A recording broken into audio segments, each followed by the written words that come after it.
Imagine for a moment, you're driving along peacefully when someone cuts you off in traffic. Your heart races, your palms sweat, and words you never knew begin to tumble from your mouth.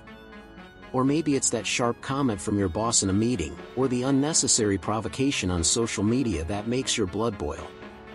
Whatever the situation, we've all been there, that moment when our peace of mind shatters in seconds. But what if I told you there's an ancient way, tested by emperors and slaves, warriors and philosophers, to transform these situations from pure poison into pure gold for your soul? Over the next few minutes, I'll unlock ancient codes in your mind, held by history's greatest sages. Codes that transformed ordinary men into giants of wisdom, that made emperors maintain their dignity in the face of betrayal, and that can help you emerge from this experience completely transformed. What you're about to discover aren't just techniques, they're master keys to a life of genuine serenity. We'll explore 10 Stoic principles that will not only change how you react to provocations but will completely rebuild your relationship with the world around you. From the ancient art of transforming insults into mirrors of self-knowledge to the almost magical power of using benevolence as a weapon of mass destruction against the negativity of others. If you're tired of being held hostage by other people's words, if your peace of mind feels like wet paper at the first provocation, if you feel like you've lost control over your own emotional reactions, then get ready. Because by the end of this video, you'll never be the same person again. You'll hold in your hands tools that great men throughout history have used to maintain dignity amidst chaos, to transform poison into medicine, to be invincible where others fall to pieces. So enjoy this video, because it could be a turning point in your personal journey, and tell me in the comments, when was the last time a provocation completely took away your peace? Let's uncover the secrets together that will make this the last time that happens. The first key that needs to be unlocked in your mind is perhaps the most revolutionary of all. Provocations are not attacks against you, they are gifts in disguise for your soul. When Epictetus, the philosopher born a slave who became one of humanity's greatest teachers, said that it is not facts that disturb men, but judgments about facts, he was revealing a secret that can transform your entire life. Think of it this way, every provocation you receive is like a gym for your soul. When someone insults you, belittles you, or provokes you, the universe is offering you a golden opportunity to exercise soul muscles most people don't even know exist. The Stoics called these the 4 cardinal virtues: wisdom, justice, courage, and temperance. Wisdom is tested when you need to discern what's truly important from what's just noise. When your boss unfairly criticizes you, your wisdom is being called upon to separate the wheat from the chaff. Is there any truth there that you can use to grow? Justice is exercised when you choose to be equanimous even in the face of others' injustice. Courage manifests when you maintain your integrity even under pressure. And temperance, temperance is the muscle that keeps your tongue from becoming a weapon of destruction. But here's the deeper insight: while the person provoking you thinks they're attacking you, they're actually offering you a priceless gift. They're giving you the chance to prove to yourself that you are greater than your circumstances, stronger than your emotions, wiser than your impulses. Marcus Aurelius, who had the whole world under his feet and yet chose to be a perpetual student of wisdom, wrote in his Meditations, "When you wake up in the morning, say to yourself, the people I will deal with today will be meddlesome, ungrateful, arrogant, dishonest, jealous, and grumpy. But I have seen the beauty of goodness, the ugliness of evil, and I have recognized that the evildoer has a nature related to my own." Let me give you a practical example. Imagine you're at work and a colleague makes a sarcastic comment about your presentation in front of everyone. Your natural reaction would be to defend yourself, counterattack, or feel humiliated. But now you have a new perspective. This colleague has just given you a gift. He's offered you the opportunity to exercise your temperance by remaining calm, your wisdom by extracting any useful feedback, your justice by being equitable even in the face of injustice, and your courage by maintaining your dignity.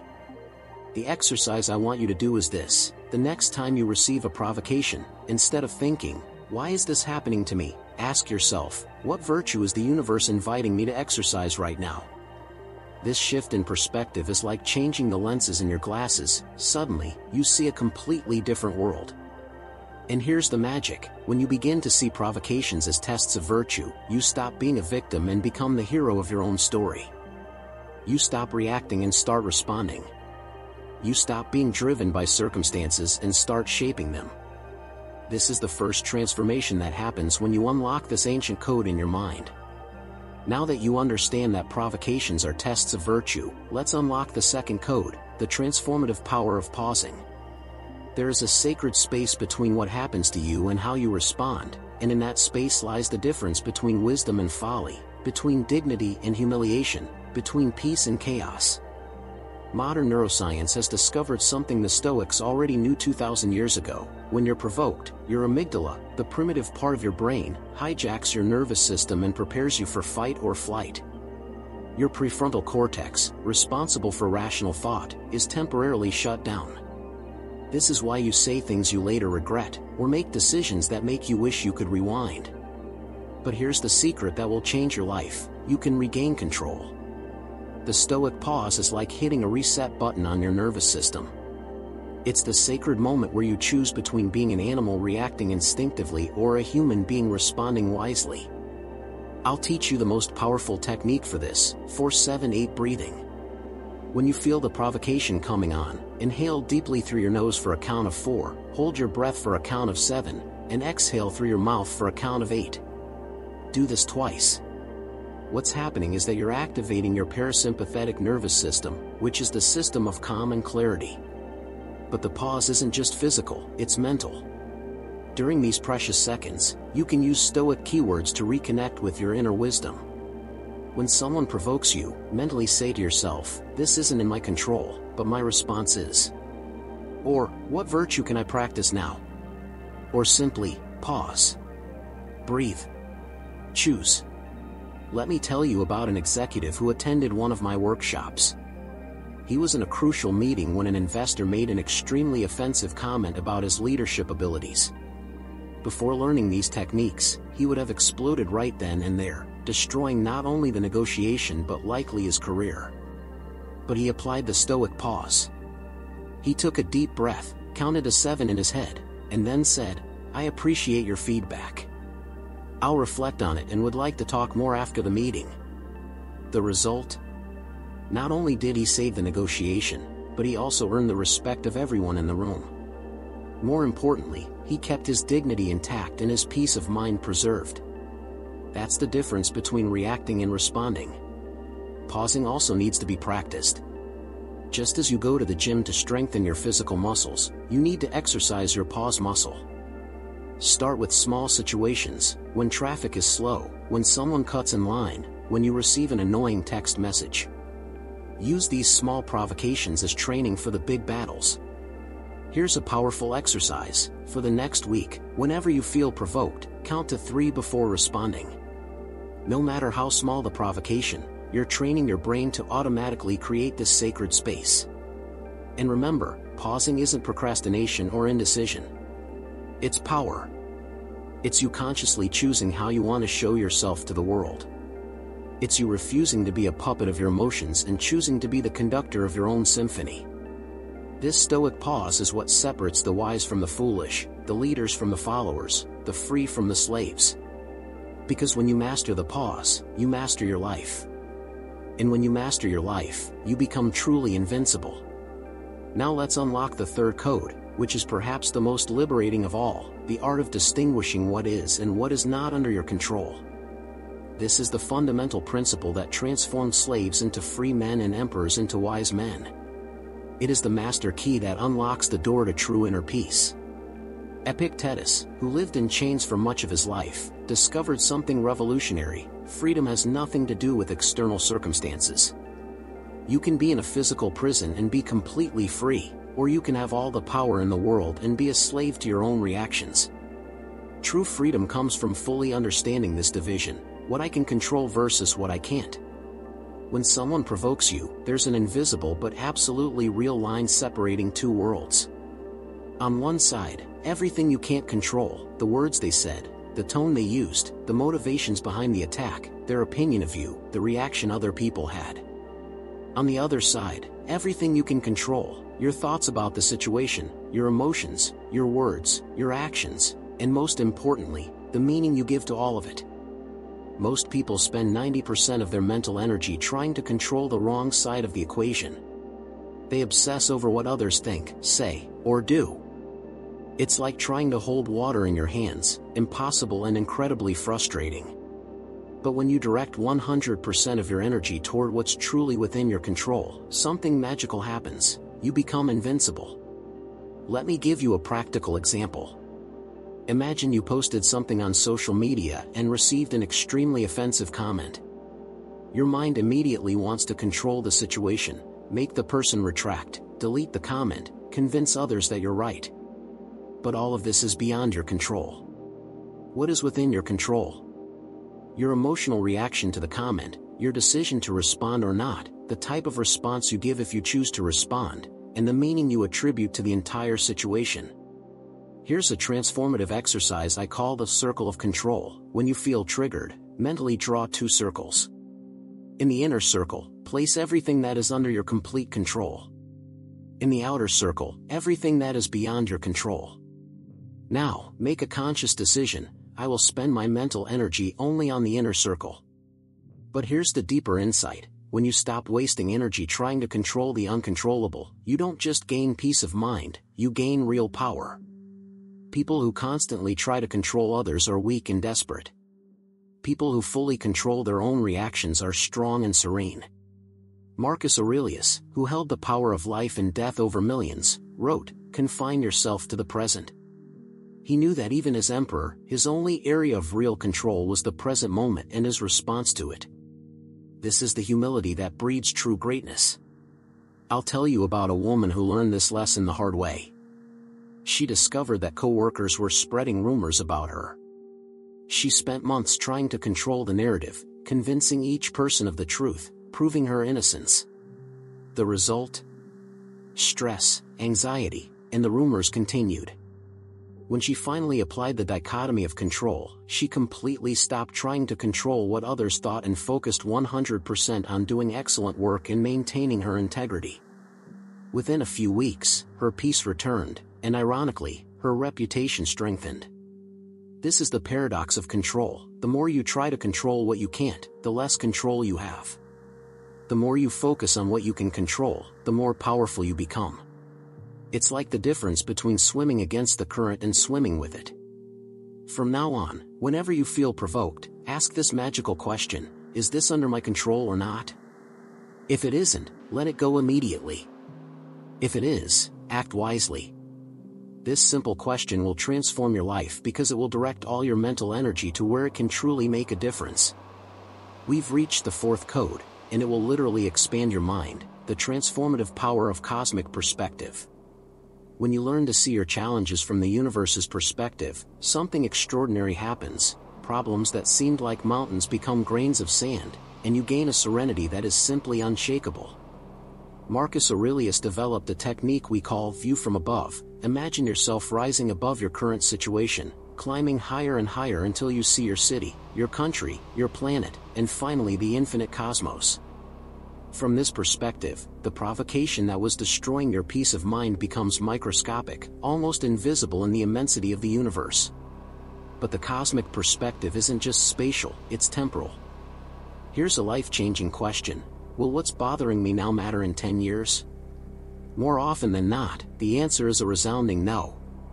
In fact, you probably won't even remember it happened. So why let something so temporary destroy your permanent peace of mind? Let me tell you about a transformative moment in my own life. I was being publicly attacked by someone who disagreed with my ideas. My first reaction was to defend myself, prove myself right, protect my reputation. But then I applied cosmic perspective. I imagined myself 100 years in the future. I would be dead, the person who attacked me would be dead, and no one would remember this conflict. But if I responded with wisdom and dignity, perhaps it would inspire someone to do the same in a similar situation. This perspective not only brought me peace but helped me respond in a way that truly mattered. The cosmic perspective also reminds us of our mortality, and this isn't morbid, it's liberating. The Stoics practiced death meditation not to be depressed, but to be free. When you remember that your life is finite, you stop wasting precious energy on petty provocations. You have a limited time on this planet. Will you spend it being a slave to the words of others or being the author of your own greatness? Here's a powerful exercise. The next time you feel provoked, imagine you're on your deathbed, looking back. Will this provocation that's upsetting you matter in that final moment? Will you regret not reacting with more anger, or will you be proud of having maintained your dignity? But the cosmic perspective goes beyond relativization. It connects you to something greater. When you realize you're part of an immense and mysterious universe, that you're living on a planet floating in space, made of atoms forged in the hearts of dead stars, your identity expands. You stop being just someone who's been insulted and become a cosmic consciousness temporarily inhabiting a human body. Marcus Aurelius wrote, "Remember that soon you and everyone else will be dead, and soon after that, even your names will be forgotten." This may sound depressing, but it's quite the opposite. It's liberating. If everything is temporary, why not choose peace over conflict? Why not choose wisdom over reactivity? Here's the paradox. When you gain cosmic perspective, you don't become indifferent, you become more human. You understand that we are all temporary travelers on this planet, each struggling with our own fears and pain. The person who provokes you is not your enemy, they are a fellow traveler lost in their own suffering. I'll teach you a technique I call cosmic zoom. When you feel provoked, imagine yourself leaving your body, rising through the atmosphere, seeing Earth as a pale blue dot in space. From this perspective, your provocation disappears, but your humanity expands. You gain the serenity of the wise and the compassion of the saints. This cosmic perspective is like a superpower you can activate at any moment. It frees you from the tyranny of the present moment and connects you with eternity.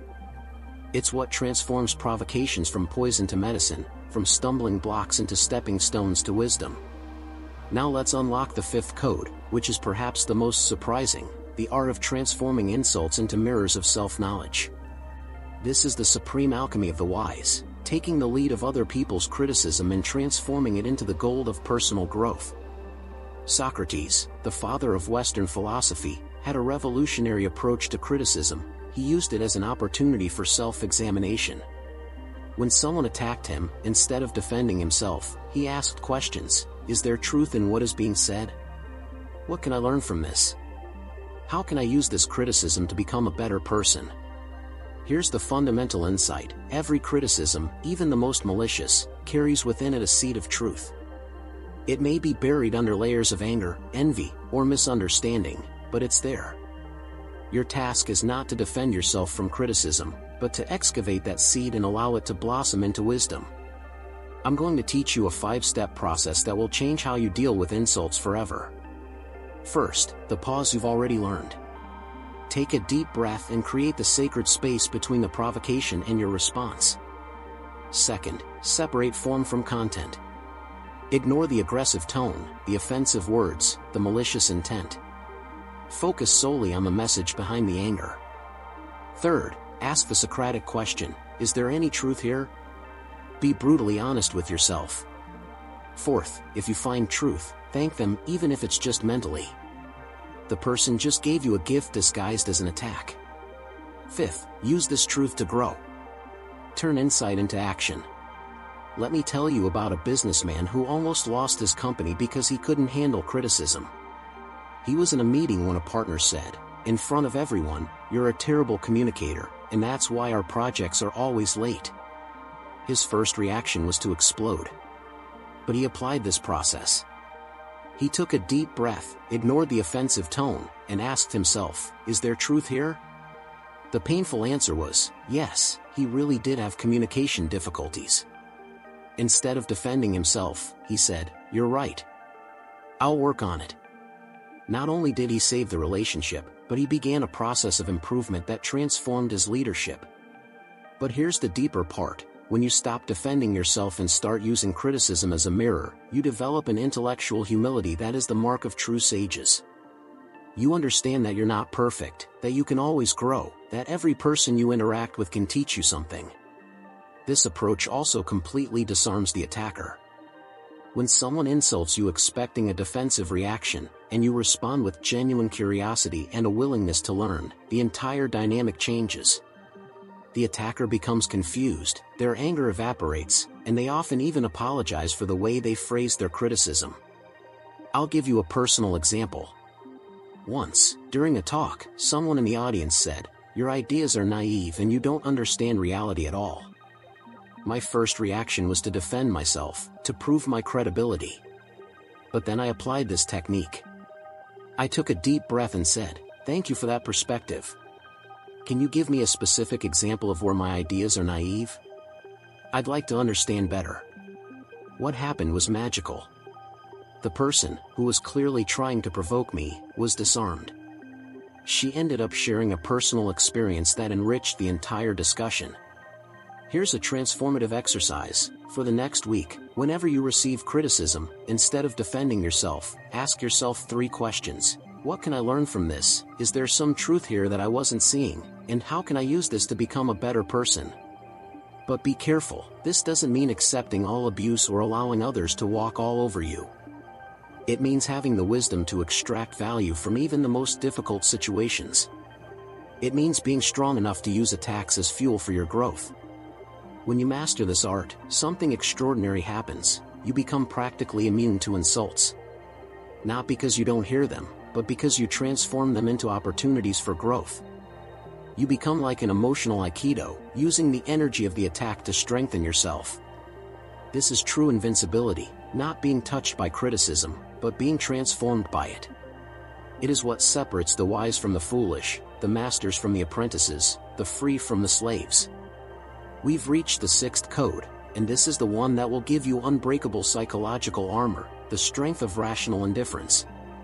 I'm not talking about coldness or insensitivity, but about ataraxia, an imperturbable tranquility that comes from deeply understanding that the opinions of others cannot hurt you when you are centered on your own values.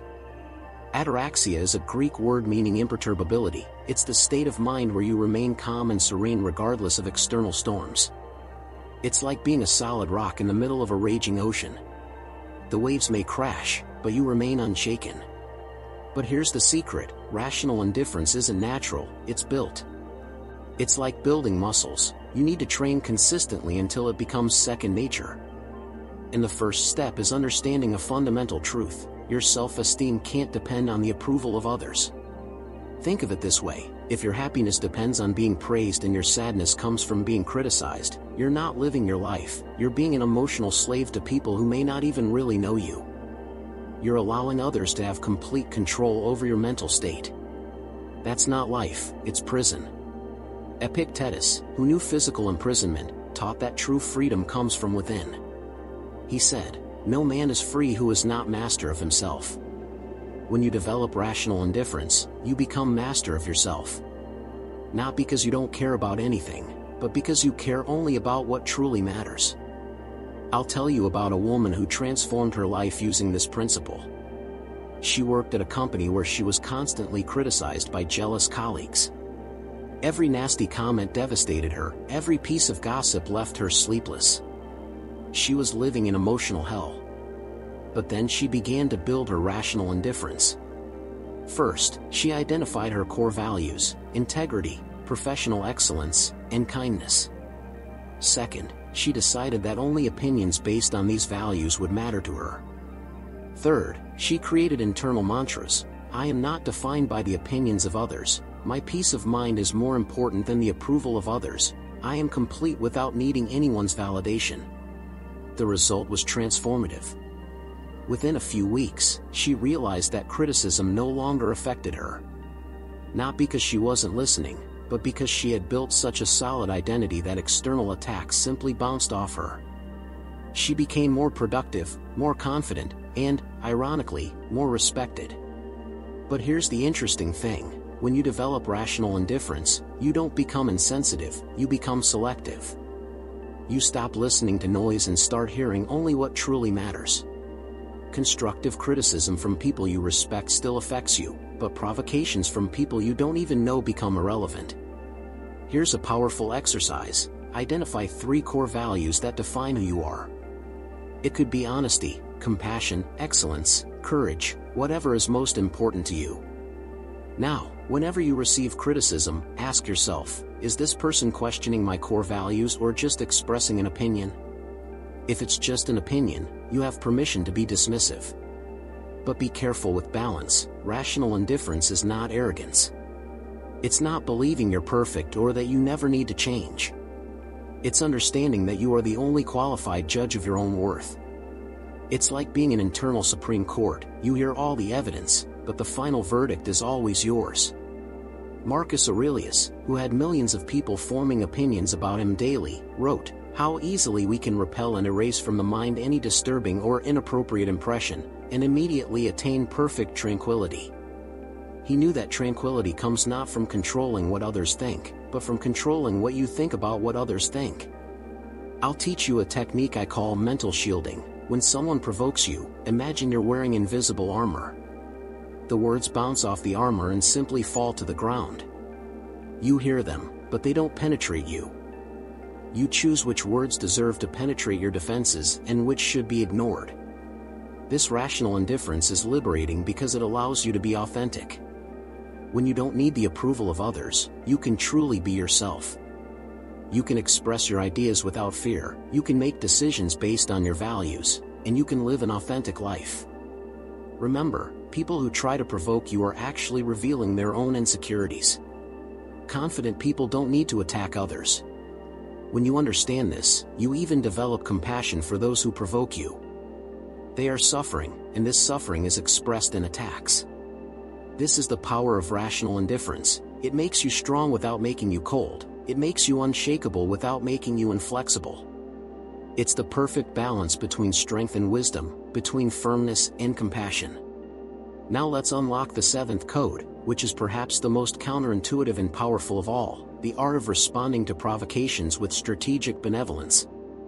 This isn't being naive or allowing yourself to be taken advantage of, it's using kindness as a weapon of mass transformation, capable of diffusing the most ferocious attacks and turning enemies into allies. The Stoics had a profound understanding of human nature. Every person who provokes or attacks is actually acting from their own pain, ignorance, or limitations. Marcus Aurelius wrote, "Whenever you wish to rejoice, consider the good qualities of your companions." He knew that behind every attack lies a human being lost in their own suffering. But here's the revolutionary insight. When you respond to aggression with genuine kindness, you don't just disarm the attacker, you transform them. It's like pouring cold water on a fire. Anger simply can't hold its own in the face of genuine kindness. I'll tell you about an extraordinary case I witnessed. A man was being verbally attacked in a meeting by a colleague who accused him of incompetence in front of everyone. Instead of defending himself or counterattacking, he said, "John, I can see you're really frustrated with this situation. I value your input and would like to talk with you later to better understand your concerns. Perhaps we can find a solution together." What happened was magical. The attacker, who had been prepared for battle, was completely disarmed. His anger instantly dissolved, he apologized for his tone, and they ended up developing an extraordinary professional partnership. That's the power of strategic benevolence. But be careful, strategic benevolence is not submission. It's strength disguised as kindness. It's emotional intelligence applied deliberately. You're not being kind because you're weak, you're being kind because you're powerful enough to choose your response.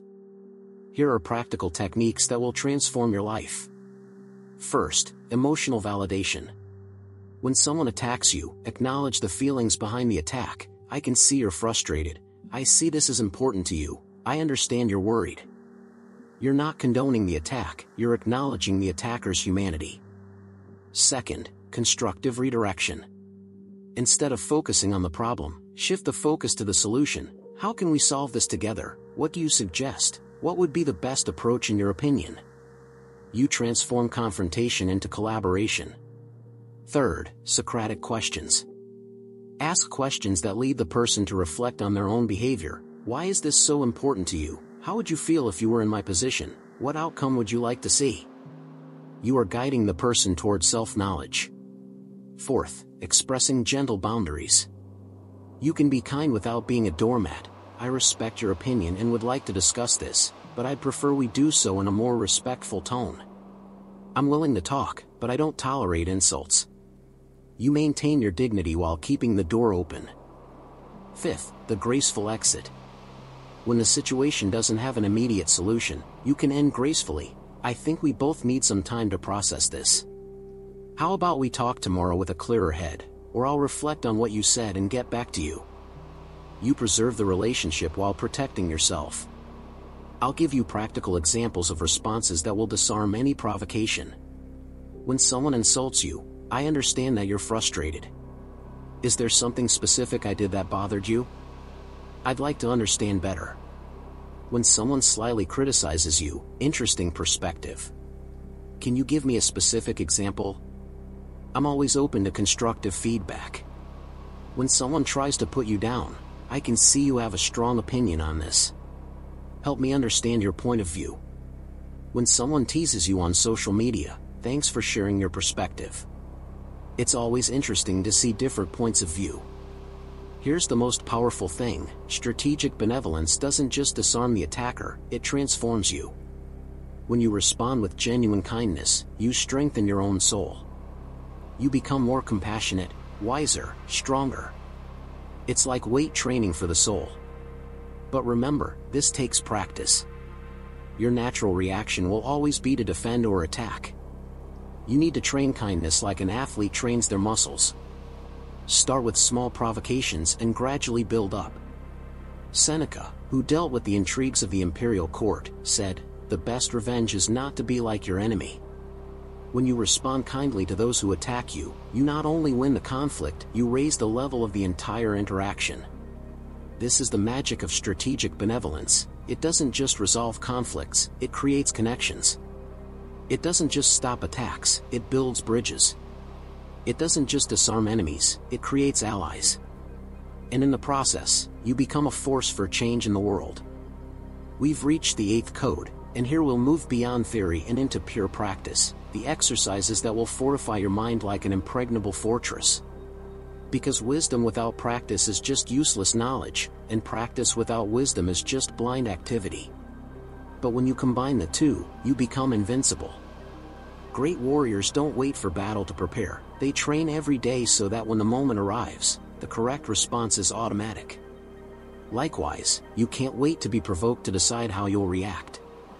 You need to train your mind daily so that when the moment of testing arrives, you'll be ready. I'm going to teach you 4 fundamental exercises that, if practiced consistently, will transform you into a completely different person. Exercise 1, Negative Visualization, 10 minutes every morning. Sit comfortably, close your eyes, and imagine provocations you might face during the day. Visualize your boss criticizing you unfairly, someone cutting you off in traffic, an offensive comment on social media. But here's the secret: visualize yourself responding with perfect calm and wisdom. See yourself applying the Stoic pause, breathing deeply, choosing your words carefully. Feel the sensation of maintaining your dignity intact, of being greater than the provocation. Visualize the provocateur being disarmed by your serenity, perhaps even apologizing. This exercise programs your subconscious mind for the correct response. When the real situation arises, you won't be reacting, you'll be executing a plan you've mentally practiced dozens of times. Exercise 2, Morning Preparation Meditation, 15 minutes. When you wake up, before picking up your cell phone or doing anything, sit in silence and reflect on these things. Today I will encounter people who are suffering, and this suffering may manifest as aggression. I will respond with compassion. I will receive criticism and provocation, and I will use them as opportunities for growth. I will maintain my inner peace regardless of what happens around me. I will control only what is within my control and let go of the rest. Always end with this affirmation: I am greater than any provocation. I am master of my own peace. Exercise 3, Nightly Review Journaling, 10 minutes. Before you go to sleep, grab a notebook and answer these questions. When did I lose my composure today? How could I have responded better? What provocations did I use as opportunities for growth? What virtues did I practice today? What am I grateful for, including the challenges that strengthen me? Don't judge yourself for your mistakes, use them as fuel to improve. Celebrate successes, even small ones. This exercise creates a cycle of continuous improvement. Exercise 4, Practice conscious pause, throughout the day. This is the most important thing: turn every little provocation into practice. When traffic is slow, practice pausing. When someone cuts in line, practice pausing. When you receive an annoying text message, practice pausing. Count to 3 before responding. Breathe deeply. Ask yourself, how would a wise person respond to this? This simple exercise, practiced consistently, will reprogram your nervous system. I'll tell you about an executive who transformed his leadership using these exercises. He was known for his angry outbursts, which were destroying his career. He started with just 5 minutes of negative visualization every morning. Within 2 weeks, colleagues began to notice differences. Within 2 months, he was a completely different person. His team became more productive, his relationships improved, and he was promoted. But here's the secret: consistency is more important than intensity. It's better to do 5 minutes every day than 1 hour once a week. Your mind needs repetition to create new neural patterns. Set reminders on your phone. Time for a break. What virtue will I practice now? I'm in control of my response. These reminders will interrupt automatic reaction patterns. Remember, you're fighting years of conditioning. Your mind has been trained to react with anger, fear, or defensiveness. You're creating new neural pathways, and this takes time. Be patient with yourself. But here's the promise: if you practice these exercises consistently for 60 days, you'll be a completely different person. Not just in how you react to provocations, but in how you relate to the entire world. These exercises aren't just preparation for conflict, they're preparation for life. They will make you wiser, more compassionate, and stronger. They will transform you into the kind of person you've always wanted to be. Now let's delve into the 9th code through history's most inspiring example: how Marcus Aurelius, the most powerful man in the world, faced the greatest betrayals and provocations while maintaining his dignity. Here is living proof that these principles are not just theory, they have been tested in the most extreme circumstances and have worked. Imagine for a moment, you are the Emperor of Rome, controlling an empire that spans 3 continents and wielding the power of life and death over millions of people. And then you discover that your most trusted commander, Avidius Cassius, has declared himself emperor and is marching against you with an army. How would you react? The natural response would be anger, revenge, and the total destruction of the traitor. But Marcus Aurelius did something extraordinary. First, he applied the Stoic pause. He didn't react impulsively. Second, he applied the dichotomy of control. He couldn't control the betrayal, but he could control his response. Third, he applied the cosmic perspective. It was just another storm in the long history of humanity. His response was masterful. Instead of marching immediately to war, he wrote a letter to the Senate stating that he would rather die than shed Roman blood needlessly. He even said that if Cassius was a better emperor than he, the people should choose Cassius. But if not, let the gods decide. What happened was that Cassius's own soldiers, upon learning of Marcus Aurelius's nobility, killed the traitor and sent his head to the emperor. And here's what's most remarkable: Marcus Aurelius wept upon seeing the head, ordered it to be buried with honor, and pardoned all of Cassius's sons and supporters. This is strategic benevolence in action. He transformed betrayal into a demonstration of virtue, conflict into an opportunity to display greatness. It wasn't weakness, it was supreme strength. But this wasn't an isolated incident. Marcus Aurelius faced constant provocation. Senators questioned his decisions, philosophers criticized his philosophy, generals challenged his authority. And always, he responded with the same unwavering dignity. When rival philosophers publicly attacked his ideas, he invited them to respectful debates. When senators opposed his policies, he listened to their concerns and adapted as needed. When generals questioned his strategies, he patiently explained his logic. Let me tell you about a particularly touching episode.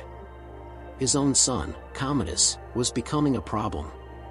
Cruel, irresponsible, everything Marcus Aurelius was not. Advisors suggested he disinherit his son.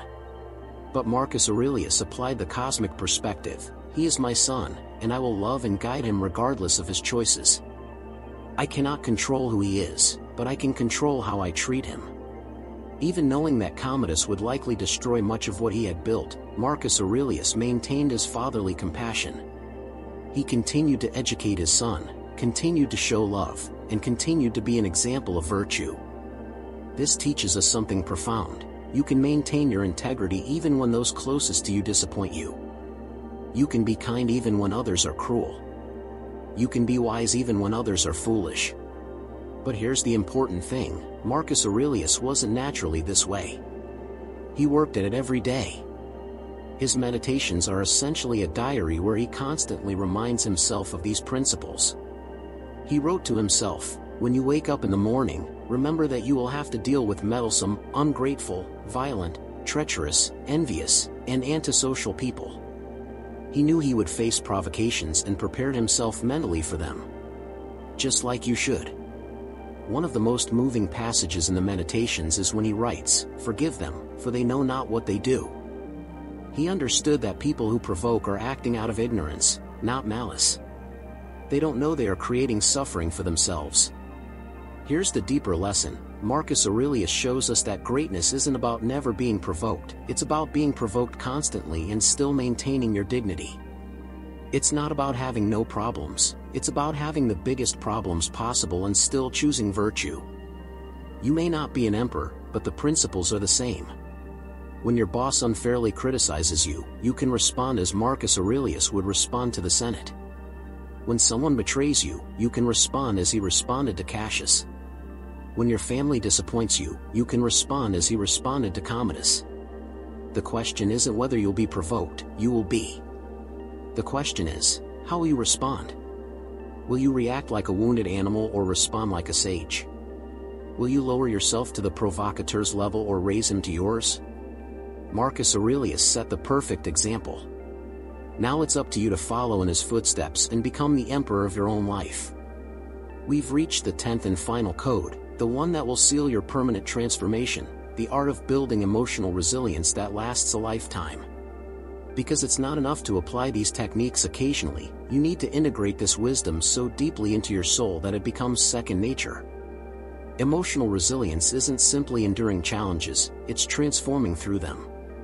It's like a tree that not only survives storms but uses the winds to strengthen itself, develops deeper roots with each challenge, and grows taller precisely because it has been tested.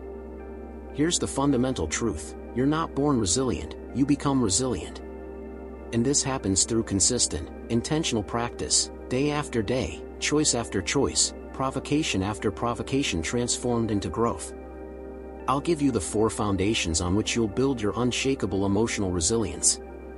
Foundation 1: solid personal philosophy. You need to develop a personal philosophy so solid that it becomes your rock in the storm. I'm not talking about religion or ideology, but about fundamental principles that guide your life. Ask yourself, what kind of person do I want to be? What values are non-negotiable for me? How do I want to be remembered? Write these principles down and read them every day.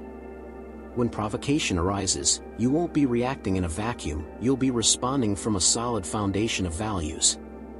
This transforms reactions into responses, impulses into conscious choices. Foundation 2: daily ritual practice. Create a daily ritual that strengthens your soul. It could be 10 minutes of morning meditation, reading philosophical texts, gratitude exercises, or reflective journaling. The important thing is that it's consistent and intentional. I'll tell you about a lawyer who transformed his life with a simple ritual. Every morning, before checking his email, he read a page from Marcus Aurelius and wrote down 3 things he was grateful for. It only took 5 minutes, but it completely changed how he dealt with the day's conflicts. Foundation 3: growth community. You become like the people you surround yourself with. If you want to be resilient, you need to surround yourself with people who value growth, wisdom, and virtue. This could be a study group, a mentor, or simply friends who share these values. But here's the secret: you need to be that person for others, too. When you help someone become more resilient, you strengthen your own resilience. It's like teaching, you learn twice. Foundation 4: perpetual growth mindset. See every provocation as a teacher in disguise. When someone insults you, ask, what is this person teaching me about patience? When you're betrayed, ask, what can I learn about discernment? When you're criticized, ask, how can I use this to grow? This mindset transforms you from victim to student, from sufferer to sage. You stop asking, why is this happening to me, and start asking, what is this happening to me for? Now I'll give you the indicators that show you're building real resilience. Indicator 1, reduced reactivity. You notice it takes longer to get angry and less time to calm down. Provocations that used to make you furious now only make you sigh. Indicator 2, increased pause. The space between provocation and response naturally increases. You no longer have to strain to create the pause, it happens automatically. Indicator 3, improved relationships. People start commenting on how you've changed. Conflicts decrease. You become someone people enjoy being around. Indicator 4, consistent inner peace. You develop a basic serenity that is independent of external circumstances. You may be facing challenges, but your fundamental peace remains intact. Indicator 5, gratitude for difficulties. You begin to be genuinely grateful for challenges and provocations because you recognize that they help you grow. But here's the most important thing, emotional resilience isn't a destination, it's a journey. You never fully arrive. There will always be deeper levels of wisdom to reach, always challenges that test your limits. And that's beauty, not frustration. It means you always have opportunities to grow, always mountains to climb, always better versions of yourself to discover. I'll give you strategies to maintain this growth throughout your life. Monthly review. Every month, evaluate your progress. Which provocations did you handle well? Where do you still need improvement? Adjust your practice as needed. Gradually increase challenges. As you become more resilient, you can handle greater challenges. It's like weight training, you gradually increase the weight. Celebrating victories. Recognize and celebrate when you respond wisely to provocation. This reinforces positive behavior. Patience with the process. There will be bad days where you react poorly. That's normal. What matters isn't being perfect, but getting back on track quickly. Remember, you are becoming a person your own heroes would admire. You are becoming someone who can inspire others by example. You are building a legacy of wisdom and dignity. When you master these skills, you don't just change your own life, you become a force for change in the world. People around you begin to question their own reactions. You become a living example that it's possible to be different, that it's possible to choose wisdom over reactivity. This is true immortality, not living forever, but living in a way that inspires others to be better long after you're gone. Marcus Aurelius died nearly 2,000 years ago, but his teachings still transform lives today. You can do the same thing. You can become the kind of person who leaves the world a little better by the way you responded to life's challenges. And here we are, at the end of a journey that may have changed your life forever. Look back for a moment and see the path we've traveled together. We discovered that provocations are tests of virtue, not personal attacks. We learned to create the sacred space of pause between stimulus and response. We unlocked the liberating power of focusing only on what we can control. We expanded our perspective to see provocations through the eyes of the cosmos. We transformed insults into mirrors of self-knowledge. We developed the unshakable strength of rational indifference. We discovered how to diffuse attacks with strategic benevolence. We created rituals of mental preparation that strengthen us daily. We walked alongside Marcus Aurelius and learned from his greatness. And finally, we built the foundation for emotional resilience that will last a lifetime. These are not just concepts, they are ancient codes tested by 2,000 years of human wisdom.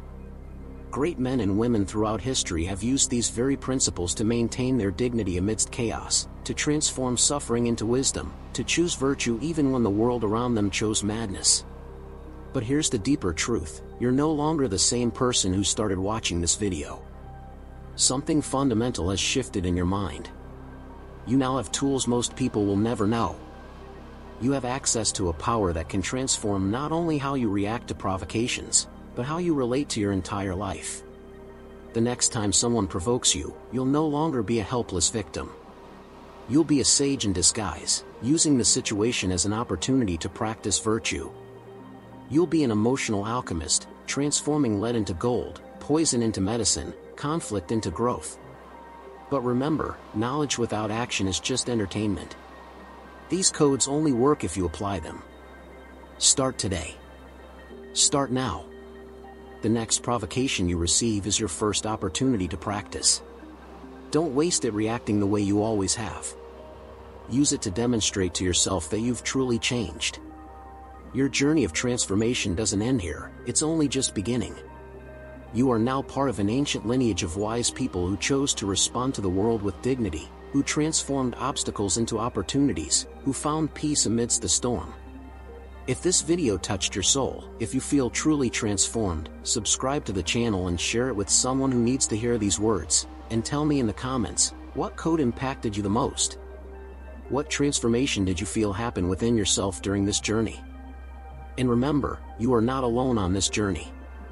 There is a whole community of people who, like you, have chosen the path of wisdom. Together, we can create a world where people respond intelligently rather than react impulsively, where dignity prevails over reactivity, where ancient wisdom illuminates modern challenges. You now hold in your hands the power to be invincible. Not because nothing can provoke you, but because you can choose how to respond to any provocation. This is true freedom. This is true strength. This is true greatness. Go forth and show the world what you're capable of. Go forth and live as the wise man you've become.